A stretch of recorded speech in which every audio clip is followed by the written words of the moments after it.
ගැමුණු කුමාරයා පාපදින්නේ සුදවුන් පරපුරේ. සුදවුන් පරපුර කියන්නේ සුද්ධෝදන රජුගේ පරම්පරාව. බුදුහාමුදුරන්ගේ පියාණන් වහන්සේ සුද්ධෝදන රජුගේ සහෝදරයා අමිතෝදනගේ දරුවා. මනුෂාක්‍යයාගේ දිනේ පත්‍රකච්ඡායන ලංකාවට පැමිණ පන්වස් දෙව් රජුගේ අභාව පිණිස ඇගේ කුසේ උන්මත චිත්‍රා බිහි වෙනවා. උන්මත චිත්‍රාවගේ කුසේ මනුකාභය බිහි වෙනවා. මනුකාභයගේ පුත්‍රයා මුදසීවගේ පුත්‍රයා දේවානම්පියතිස්ස සහෝදරයා මහානාග කුමාරයා රුහුණට පලා ගොසින් මාගම්පත්ව බිහි කරනවා. මහානාග කුමාරයාගේ සහෝදරයා යතාලතිස්සගේ සහෝදරයා ගෝඨාභය රජු දසපතිකයන් සමග සංග්‍රාම කොට මාගම් රාජධානිය දිනා ගන්න. ගෝඨාභය රජුගේ පුත්‍රයා ආවන්තිස්සගේ පුත්‍රයා ගැමුණු කුමාරයා මෙන්න මේ පරම්පරාව උරුම අරගෙන ගිරුවාපත්තුවට ගොසින් ගිරුවාපත්තුව හිමි කර ගන්න තමන්ගේ අවුරුදු 12 දී. वर्तमाने गिरुवापत्तुवे කොන්දගල කන්ද පාමුලෙන් डी.एम. රාජපක්ෂගෙන් ආරම්භ වන डी.ए. රාජපක්ෂගෙන් ආරම්භ වන රාජපක්ෂවරුන්ගේ සංග්‍රාමයේ අවසානයේ ලෙස ලංකාව ඒකච්ඡත්‍ර රාජධානියක් බවට පත් කරනවා. ඒකච්ඡත්‍ර රාජධානියේ නිදහස අනාගතේ කලාගෙන යන්නදයි අද වර්තමාන ගිරුවාපත්තුවෙන් බිහි වෙච්ච රාජපක්ෂවරයෙකුට තමන්ගේ මීමුත්තා ගැමුණු කුමාරයා පණිවිඩයක් කරනවා දසමහා යෝධයන්ගේ අතේ. ඒ වන්නේ මේ රට නිදහස් කොටගත් රණ විරුවන්ට උපහාර දක්වන උපහාර උත්සවයකයි. ඒ නිසා මේ අපි දැකපු සාමාන්‍ය සම්ප්‍රදායේ ආරම්භයකට වඩා වෙනස් වූ මේ ආරම්භයේ ලොකු අර්ථයක් තියෙනවා. එය කාංචන අර්ථපූර්ණයි, ශක්ති සම්පන්නයි, නිවාරණයි, තීන්දුවයි, හකයි.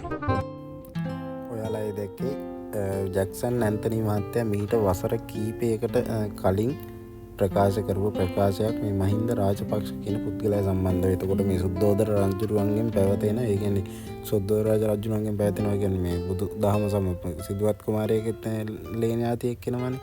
එතකොට මේ ඒ ඥාති සම්භාවයක් එක්ක පැවතගෙන කෙනෙක් තමයි මේ මහින්ද රාජපක්ෂ කියන්නේ කියලා තමයි ඒ දවස් ඒ මීට වසර කීපයකට කලින් ජැක්සන් ඇන්තනි මහත්මයා කියන්නේ. එතකොට මේ වෙනකොට ජැක්සන් ඇන්තනි මහත්තයා අපාතනින් සමවරන් ඉන්නේ. ඉතින් මේ ළඟදී දවසක එතකොට මේ මහින්ද රාජපක්ෂ මහත්තයා මේ තංගල්ලේ නිවසට ගිහිල්ලිනකොට මොකද මේ දවස්වල බොහෝ දෙනෙක් යනවා ඔහු බලන්න.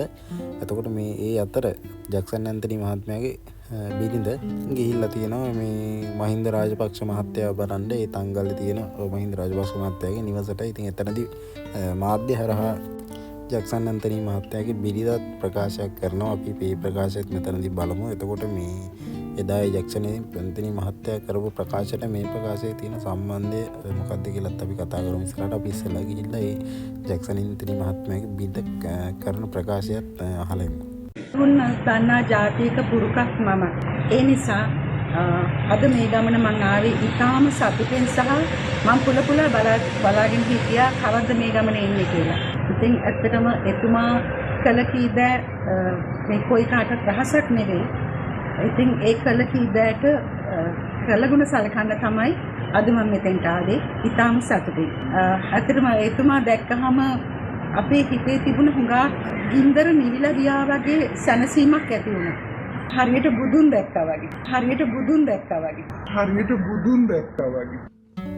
ඉතින් දැක්කනේ ඔයාලා. ඉතින් මේ ගොඩක් මිනිස්සු ඉන්දියාවේ එහෙම යනවර මේ දඹදිවට එහෙම මේ බුදුරජාණන් වහන්සේගේ ආශිර්වාද ලබාගෙන එහෙම ගිහලා. ඉතින් ඒ වියදම් කරන සල්ලි වලින් බස් ටිකට් එකක් අරන් තංගල්ලට ගියා නම් ඔයාලට සියලුම දේවල් බුදු කෙනෙක් සම්බන්ධව මිනිස්සුන්ගේ තියෙන විශ්වාසයට එතකොට බුදුන් දැක්කාම හා සමානව ඒ ආශිර්වාදයම ගන්න ඔයාලට යන්න පුළුවන් තංගල්ලට. දඹදිව යනවා තරම් ලොකු වියදමක් වෙන්නේ නැහැ. ඉතින් මේ බුදුරජාණන් වහන්සේගේට සමානයි කියලා තමයි මෙයාලා කියන්නේ මේ මහින්ද රාජපක්ෂ මහත්තයාව බලන්න යන්නේ. ඉතින් මේ මොනවද මේ විහිළු කියලාත් හිතනවා වෙලාවකට. ඉතින් සමාජයේ කොහොමත් මිනිස්සු මේවට විරුද්ධව කතා කරලා තියෙනවා. ඉතින් මිනිස්සුන්ට මොකක් හරි ඒ වගේ බුදුන්ට සමාන කරලා කතා කරන්න තරම් මොන වගේ උදව් කරලාද කියන්න දන්නේ නැහැ මේ ජැක්සන් ඇන්තනි පවුලට. ඉතින් වෙන මේ කවුද මාධවීගෙත් යම්කිසි සිද්ධි වගේක් තිබුණානේ මේ රාජපක්ෂ පවුලත් එක්ක. ඉතින් ඒ වගේ ඒකෙන් අර